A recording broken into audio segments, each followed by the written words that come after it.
Hello বন্ধুরা, আজ আমার রেসিপি হচ্ছে দই পোনা। এখন আমি মাছটা নুন হলুদ মাখিয়ে ভাজা বসিয়ে দিলাম।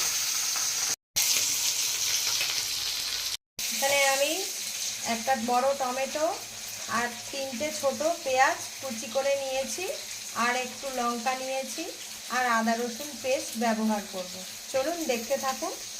এখানে আমি টক দইটাকে ফেটিয়ে রেডি করে রেখে দিলাম। এর মধ্যে দিয়ে দেবো একটু নুন,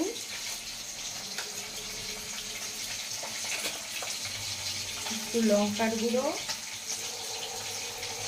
একটু জিরার গুঁড়ো, একটু ধনের গুঁড়ো।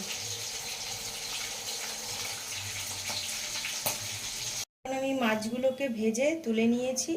এবার আমি দই পোনার যে গ্রেভিটা সেটার প্রিপারেশনটা তৈরি করছি। কড়াইতে সর্ষের তেল গরম করে তাতে আমি গোটা গরম মশলা, দারচিনি, এলাচ, লবঙ্গ ফোড়নে দিয়ে দিলাম। আমি মশলাটা রেডি করে যেটা রেখেছি গ্রেভির জন্য সেটা দিয়ে দিচ্ছি।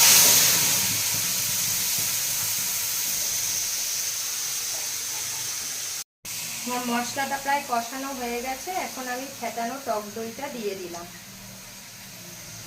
করে কষানো হয়ে গেছে, দেখুন। এখন আমি মাছগুলোকে দিয়ে দেব, দিয়ে একটু নাড়াচাড়া করব কিছু সময়।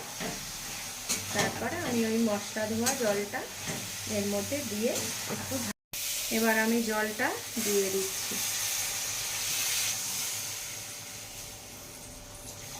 জলটা দিয়ে কিছু সময় ফুটিয়ে নেব। একটু গরম মশলা অ্যাড করে দিচ্ছি।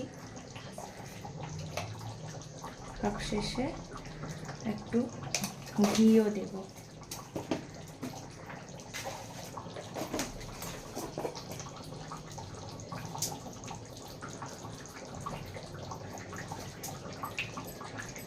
ঘিটা অপশনাল, আপনারা চাইলে দিতেও পারেন বা স্কিপও করতে পারেন।